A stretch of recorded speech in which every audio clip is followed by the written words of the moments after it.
I do want to continue with the sermon series on thin places. So we're going to look at one more story today where heaven brushes earth, where the space between what we think of as human and divine feels extra thin. And I want to look at the prophet Isaiah, Isaiah chapter 6. So if you would, open in a Bible to Isaiah, the 6th chapter, and I plan to read verses 1 through 8. In the year that King Uzziah died, I saw the Lord sitting upon a throne, high and lifted up. The train of his robe filled the temple. Above him stood the seraphim. Each had 6 wings. With 2 he covered his face, with 2 he covered his feet, and with 2 he flew. And one called to another and said, "Holy, holy, holy is the Lord of hosts. The whole earth is full of his glory." The foundations of the thresholds shook at the voice of him who called, and the house was filled with smoke. And I said, "Woe is me! I'm lost. I'm a man of unclean lips. I dwell in the midst of a people of unclean lips. For my eyes have seen the King, the Lord of hosts." Then one of the seraphim flew over to me, having in his hand a burning coal that he had taken with tongs from the altar. And he touched my mouth, and he said, "Behold, this has touched your lips. Your guilt is taken away, and your sin atoned for." And I heard the voice of the Lord saying, "Whom shall I send, and who will go for us?" And then I said, "Here I am, send me."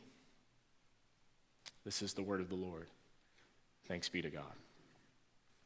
Have you ever been somewhere where you felt the floor beneath your feet shaking?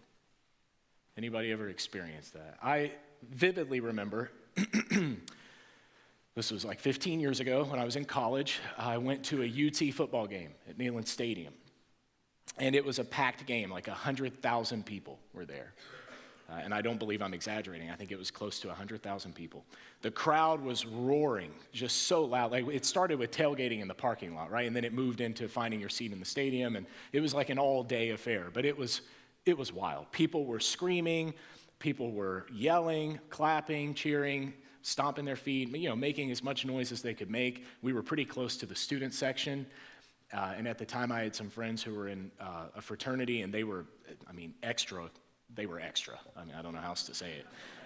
It was just a lot. I remember 2 things happening. 1, my eardrums hurting from how loud it was. And 2, the person behind me spilled a beer all over my shoulder. Those are the 2 things I remember. But all I can say is it was like nothing I had ever experienced before. It was wild. Something struck me that day beyond just the adrenaline of being with so many people, screaming and yelling and so excited. There were generations of cheering fans, tens of thousands of people standing in those bleachers, and most of them wearing the same colors and cheering for the same team because they had this shared passion. It was powerful, the way that it brought people together. It was a sort of a living moment. I wasn't just spectating, I was part of something bigger than myself. And it reminded me how small I am, being around that many people. In college, I was a little bit cocky at times, and I think I thought a lot of myself at that point in my life as a young man. And so I was humbled just to look around and see all these people and remember that I'm just some little, who am I? Are you ever around so many people? Like, if you've ever been to a massive theme park or you've been to any kind of big professional or college level game or something where there are just so many people packed into small places, it makes you feel small, or at least reminds you that you're not as big as you think you are. It was wild. And yet all those people were there together. UT football, Tennessee football, like OSU football, is almost a religious movement. People take it very seriously. They dedicate their time and their money and their energy to it. Some of you in this room probably have season tickets to OSU games. It's part of your life. And when all those people who are so passionate end up together in one place, the stadium literally shakes around you, beneath you, the bleachers, the chairs, whatever. There's vibration. It is big. Isaiah could relate to that. He was in a space that he didn't expect to be shaken, and yet it was. In this thin place, in the temple, not a stadium, but in the temple. Smoke filled the air, angels cried out. The presence of God didn't just enter that place, which it's done in all of these stories, right? We've noticed the presence of God, but this was bigger than that. Isaiah was overwhelmed. It rattled the walls around him, and it shook the foundation beneath him. We spoke over the last weeks now, we've spoken about different divine interruptions, but most of them have been subtle whispers and quiet voices and unexpected places. I want to end with one that's a little more on the nose. An earthquake, shaking, visions, loud, overwhelming. Because I think sometimes God will gradually draw us into his presence. I asked Kylie about it this week. I said, have you ever had like an earth-shattering moment that brought you before God? And she said, I don't know, not particularly. I think I've just been gradually pulled in closer and closer to God over time, which is beautiful. And so I bet she could relate to some of the previous sermons. But today is for those people who have had one of those big moments, something earth-shattering that brought you to your knees, that brought you square up to God, just right there in the presence of God. I don't know what that moment is for you, but Isaiah had that moment. It wasn't subtle, it was earth-shattering. His vision begins in the year that King Uzziah died. That's not just a throwaway line in the text. It marked the end of an era, and this is some history you might not know. Uzziah had ruled for over 5 decades as the king. His reign brought stability and prosperity and even military success. Yet his pride eventually led him to overstep some sacred boundaries, and he died disgraced and in isolation. It was a sad ending to Uzziah's story. The kingdom felt vulnerable again. The old guard was gone. Political alliances were shifting. Threats loomed from Assyria, a neighboring territory, an empire that soon would conquer Israel, by the way. And if you've ever heard of the abomination of desolation, that was King Antiochus Epiphanes, a Syrian king, who would later, many years later, do some terrible things in the temple and desecrate that place and slaughter a pig on the altar. It's a lot of Israelite history that's about to develop, but none of it's very good. It's a lot of ugly on the way. It's very unstable.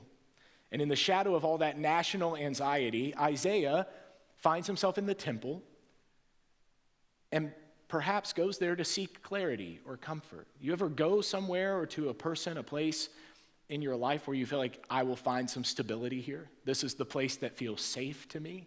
This is the place where I can be comfortable and let my guard down. And Isaiah goes to that place, and for him, it's the temple of Yahweh.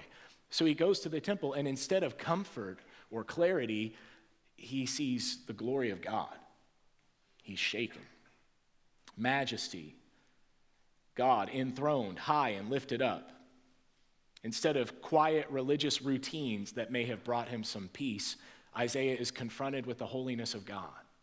The angel saying the threefold statement, holy, holy, holy, which, as I've told you in Hebrew, is a superlative. Holy, holier, holiest. God is the holiest, the most different, the most other.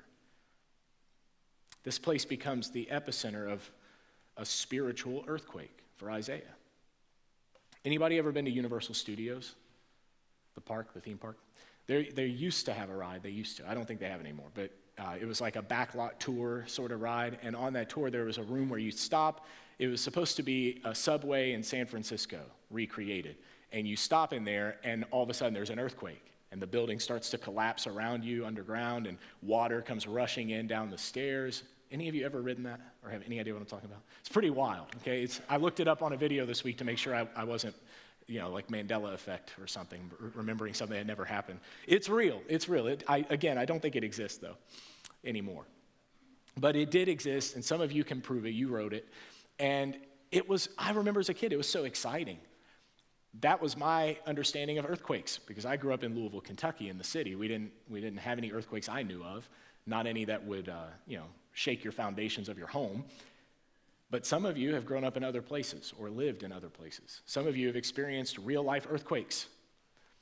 And your thought of an earthquake is not as fun or happy as my nostalgia of Universal Studios, right? An earthquake is a disaster. It's terrifying. It's not a fun ride at an amusement park. It is an event that changes the landscape of the earth. It's wild. I think that's the metaphor here in Scripture. The idea of an earthquake happening in the temple is the Bible's way of saying the very place where you feel most secure, perhaps where you feel most comfortable, most safe. In that place, there is disruption, chaos, confusion. Spiritually and emotionally, the thing that you've learned to lean on is now suddenly pulled out from under you. And where will you go? When the safe thing isn't safe anymore, then how can you feel secure? So it's an important question, and I think the text wants us to think that. It's not subtle, it is terrifying, the idea that the temple is being shaken. And what does Isaiah see? He sees seraphim flying. If you don't know, there are two angels, two types or species of angels labeled in Hebrew, the cherubim and the seraphim. And seraphim meaning burning ones. We don't really know what angels look like. Their descriptions are extremely allegorical in the Bible. So I couldn't tell you what angels actually look like, but they're apparently scary because every time they appear, they have to tell people, don't be afraid, don't be afraid. So I'm assuming people were afraid when they saw them, but whatever they look like, they must have been intimidating and powerful. And these seraphim show up flying around with wings over their face and wings over their feet and wings flapping. And even this could be allegory. It could mean so many things, but it's not important for the purpose of Isaiah's vision. We don't have to parse out all the meaning of all the images. There is an overwhelming experience happening here.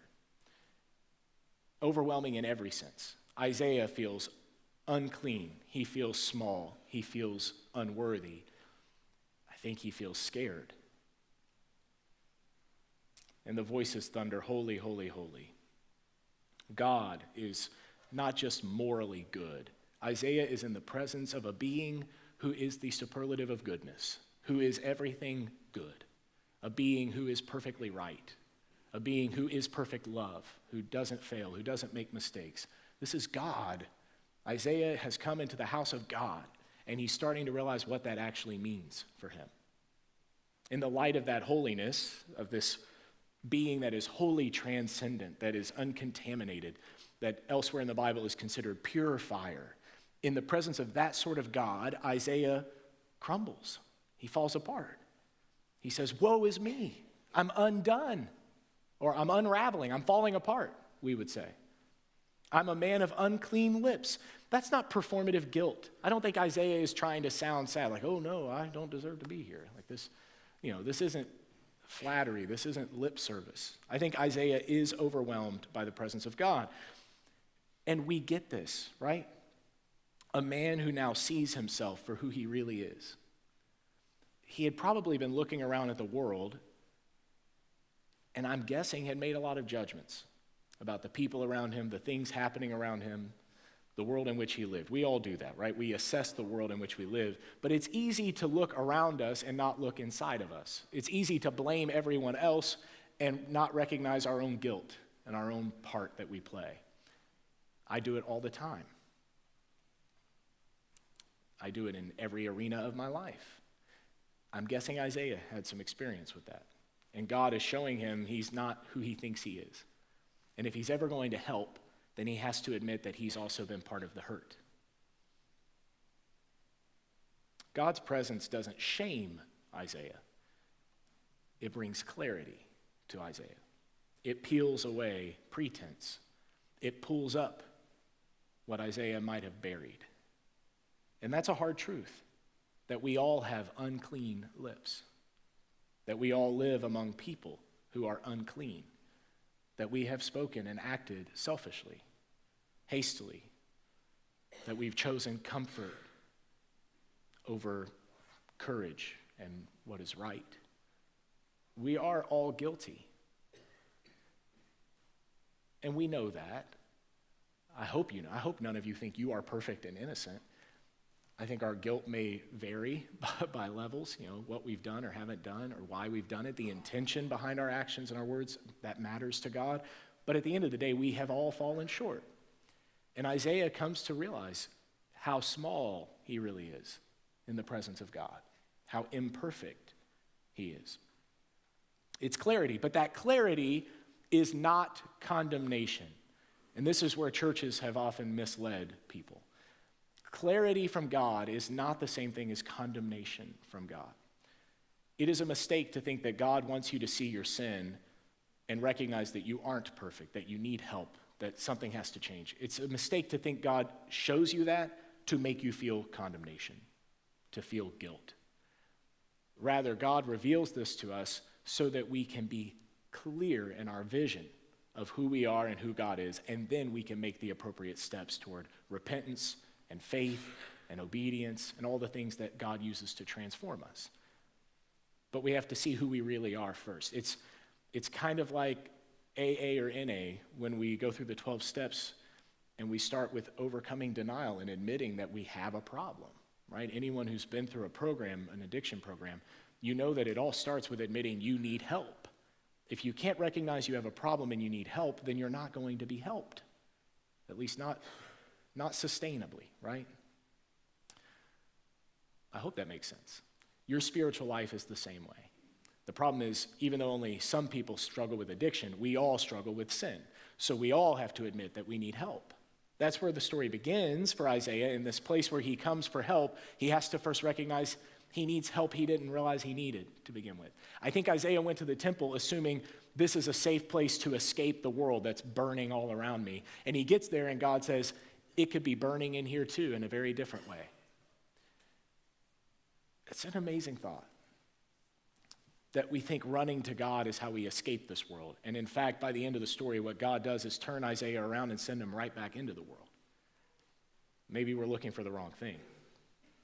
But it's not condemnation, I can tell you that, because soon enough it's an invitation. God says to Isaiah, who's going to go for me? Who will go out into this world and help fix all these problems? Who's going to go make a difference? Who can I send? And Isaiah recognizes the invitation. It's grace. The very next moment, he experiences grace. A seraph flies over, touches his lips with a hot coal and says, your guilt is taken away. The moment he admits that he is a man of unclean lips, God takes away the uncleanness. I hope I don't have to explain to you how that connects to our Christian faith. The moment that we repent of sin and come to Christ, God is prepared to take away the guilt, to atone for the sin. We're not waiting to prove anything. He's just waiting for us to accept his help. God knows we are unclean. God knows we are imperfect people. That's precisely why he makes a way to purify us, to help heal us of the wounds of sin. God's love and mercy become the purifying agent to reverse our uncleanness. In Christ, we're made clean. I wonder if you've had a moment like this in your life where everything that once felt solid started to shake. Maybe it was a diagnosis that changed your timeline, or the death of a dear loved one, a parent, a spouse, a child, a close friend. Maybe it was the loss of a job that disrupted your family life and perhaps made you question your identity as a person. Maybe it was a betrayal, the loss of a relationship, even though the person is still living. They stabbed you in the back, and it's hard to recover from wounds like that. Or maybe it's an internal struggle, something you've tried to bury and you've tried to keep it at bay and you haven't dealt with it, you haven't processed it, and that trauma just starts to rear its ugly head. It comes back to haunt you. I don't know, but some of us in this room have had a moment like that where something big, something catastrophic takes place, and our foundation is shook. So often, I think we wander through life in routine, and routine is so helpful. I mean, in some ways, I'm a bit militant at my house. Like I am OCD about certain things, and routine can be so helpful and so efficient, but it can also numb you to things. Routine can be dangerous. I think spiritually, some of us sleepwalk, and then something hits.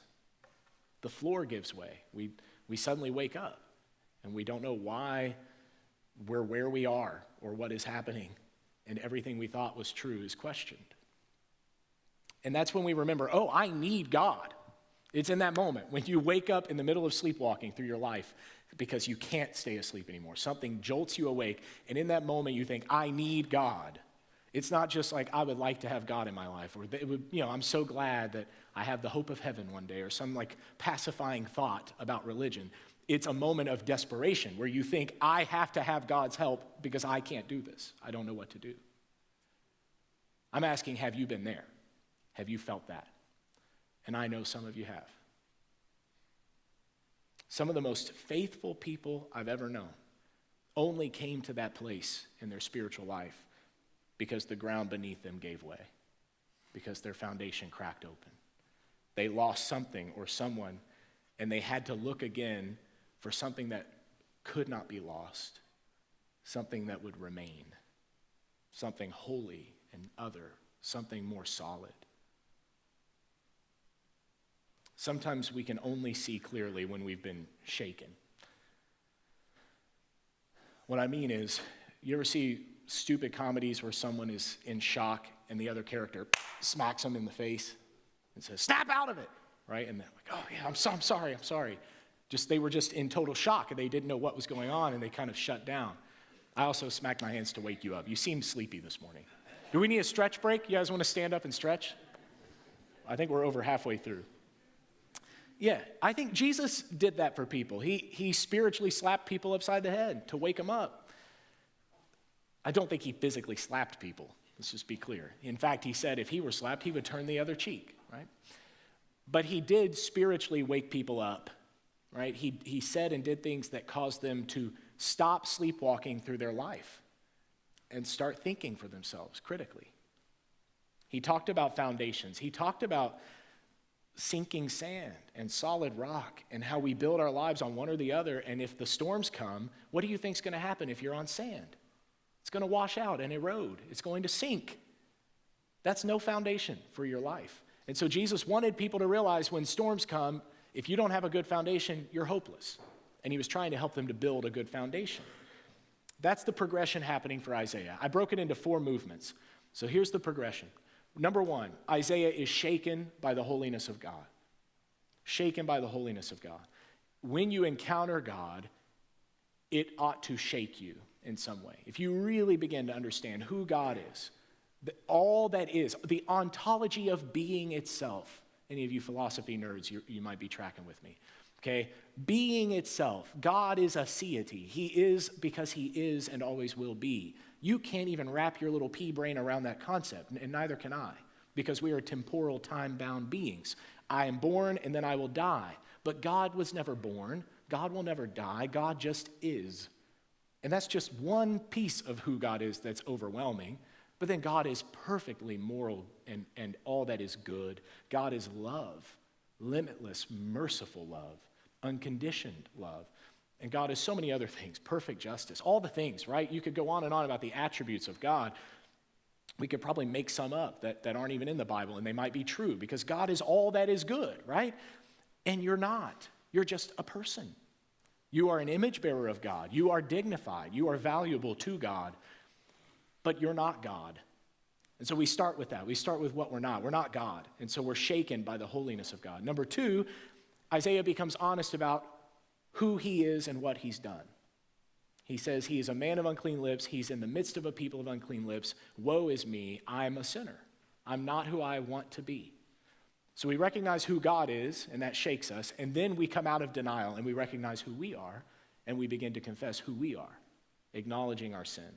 And then number 3, he receives cleansing by grace. Once we acknowledge that we need help, then God comes to help us, and we receive the help. We take the medication, whatever it is. We do it.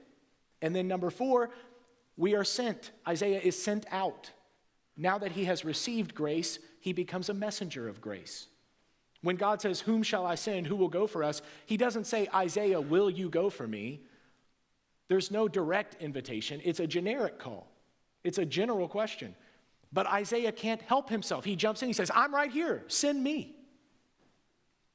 I think some of us are waiting for God to give an individual call. You are waiting for an audible voice from heaven to say to you, son or daughter, I'm calling you to do this great thing for me. Won't you go and do it? But maybe all you're ever going to get is what Isaiah received. a generic call. Who is going to go for me? Who will do this? And God's waiting for someone like you to say, yes, I will go. God doesn't coerce people to follow him. That would eliminate freedom. It would take away our volition of will. We wouldn't be free, loving people anymore. You can't love without freedom. So God keeps our freedom intact. But in that human freedom, he says, won't you go for me? Won't you do what I send you to do? God calls broadly, and Isaiah volunteers himself. This is a big shift. He goes from undone to empowered. He's unraveling, and now he's somehow put back together and ready to go. From trembling to ready. And what's he sent to do? To speak truth. He becomes one of the great major prophets of the history of Israel. He will challenge and encourage and hold accountable. The work of a prophet is never individual work. What he's sent to do is corporate. It involves lots of people. It's communal. It involves lifting others up and holding a mirror before people, and especially before leaders. It involves announcing both judgment from God, but also hope from God, hope of reconciliation and restoration. God's invitation is never just for you. It's never just for me. If the whole world is shaken, then the whole world needs God's help. And if he's sending you, it's not just to get you out of this world, it's to use you to help get other people. And maybe he's not trying to get us out. Maybe he's trying to save the world itself. Maybe he plans to purify it as with fire and create a new heavens and a new earth. I think I read that in the Bible somewhere. That was supposed to be funny. So that is in the Bible. That's God's plan. God never said he's going to throw this world away. He said he will purge it with fire and remake it. He's inviting you to be part of that process. Maybe you're in a season of shaking right now. Maybe your old expectations or your old beliefs about who you are and the truth of life and what you hold valuable. I don't know, maybe it's all been shaken. Maybe it's crumbling. Your certainty is cracked open. You have more questions than answers. You have more fear than you do faith at this moment. Maybe that is you right now. No more comfort. What if instead of scrambling to rebuild some kind of scaffolding to hold up the remnant of your life before it completely crumbles, what if you just sat in the rubble for a minute with God? What if he wants you there in the place full of smoke, the place that's on fire all around you? What if he wants you in that place so that you have to ask him to help get you out of it?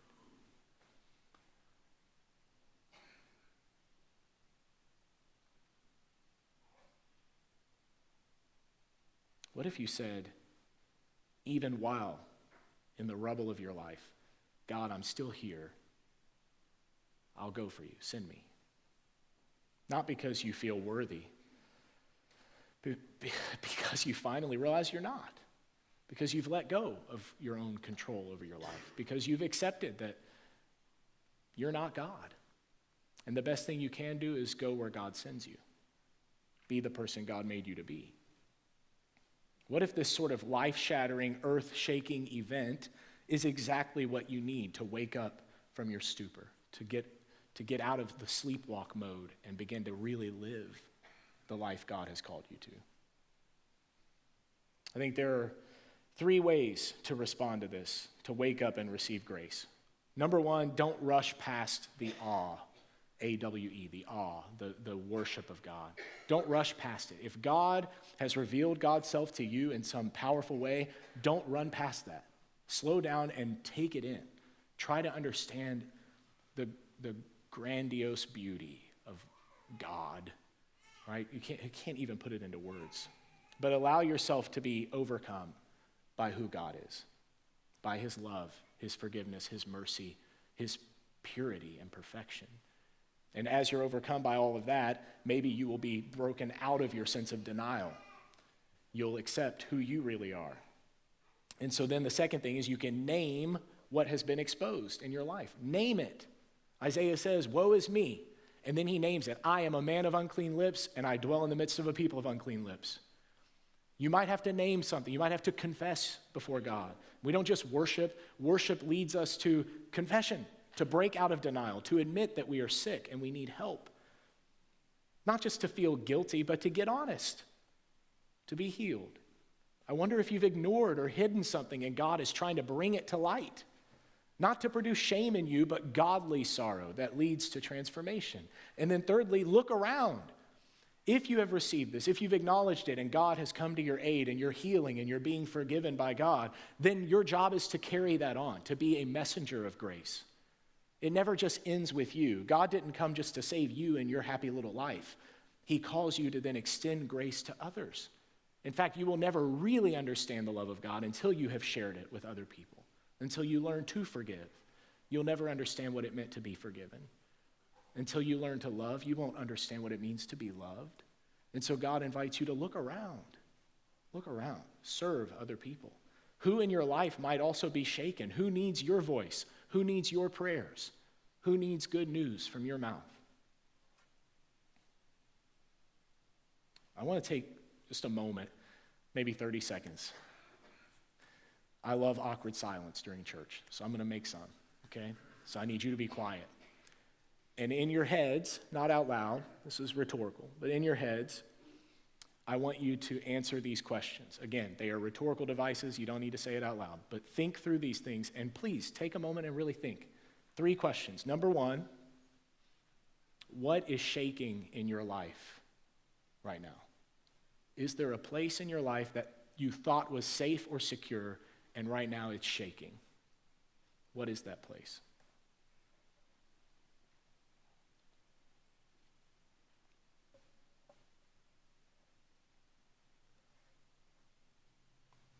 Number 2, what clarity is God offering you in that place?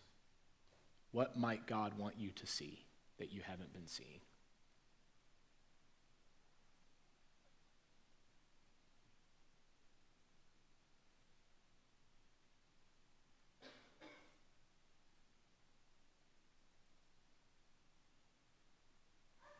And finally, who might need to hear what God has given you to say? To whom will you go? Where is God sending you? Are there people in your life that you know God has called you to serve or to help or to speak to?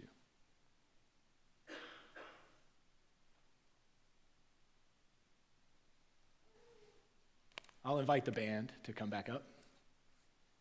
And I guess I'll bookend the sermon, say a little more about that football game. So I didn't say this before, but I think I said I've never seen anything like it. The truth is I've never been to a college football game until I was in college. I was a basketball kid. My family watched Kentucky basketball pretty faithfully when I was young. My whole bedroom was painted blue and white, had Wildcats on everything. My comforter had a Kentucky Wildcat. My ceiling fan had Wildcat stickers on blue and white things. I mean, it was crazy. Like my dad was a little overkill. But it was fun, right? We loved basketball. But we didn't really watch football. Didn't play football, didn't care much about it. Please don't get offended. I know this is Ohio, and that's all you do care about is football. But where I'm from, it was more basketball. And I just didn't get it. I didn't get people's infatuation with football until that day. I noticed in that moment, it wasn't just the overwhelming sensory experience of all those fans, but it was the togetherness. Hello? Oh, there we go. Even the tailgating in the parking lot, I distinctly remember how cool that was. Just all these people playing cornhole and other games that I can't talk about at church, right? That involve solo cups and stuff and ping pong balls. But everybody was having fun, right? It was a good time. We played with root beer, of course. It was such a good time. Truly, a really fun experience. And everybody was just together and joyful and happy. And there was something almost magical about it. Even though I was simultaneously overwhelmed, I was also encouraged, and I was made more aware. I never cared before that day about college football. I still don't go to a lot of college football games. That has more to do with me not committing time and money to it, but I think it would be fun to go again. If any of you want to invite me to an OSU game, I'll go with you. In all seriousness, I think God will sometimes just sort of shake the bleachers of your life, not to knock you down, just to sort of wake you up so you see like what you really are, who you really are, what you are actually a part of, and what you could do in that space. Yeah, you're smaller than you thought you were. You are all smaller than you think you are. But God is so much bigger than you could even imagine. And he says he can do great, wonderful things through your life. Would you stand with me as we close?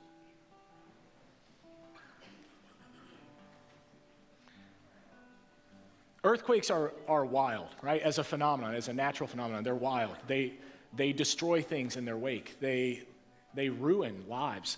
There's nothing good about earthquakes from a human perspective. We don't like them. They don't bring us any benefit. They seem to only bring ruin. And yet, one good thing I do notice after every earthquake that's on the news, any major earthquake, is that there are always people who just pour out to help.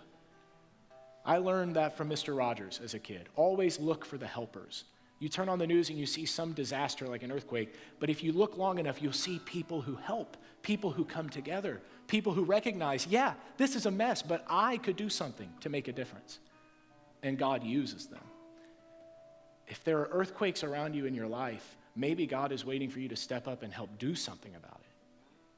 Don't just wallow in your self-pity. Get up and help.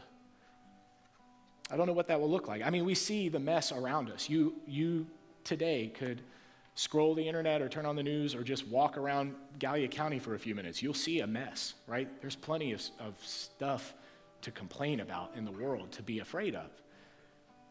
But maybe God isn't waiting for you to finally be afraid of it. Maybe he's waiting for you to do something to help, to take his good news and the power of his Spirit into that mess and do your little part to clean it up, to be part of the solution. That's what prophets did. They risked their necks to try to help the people.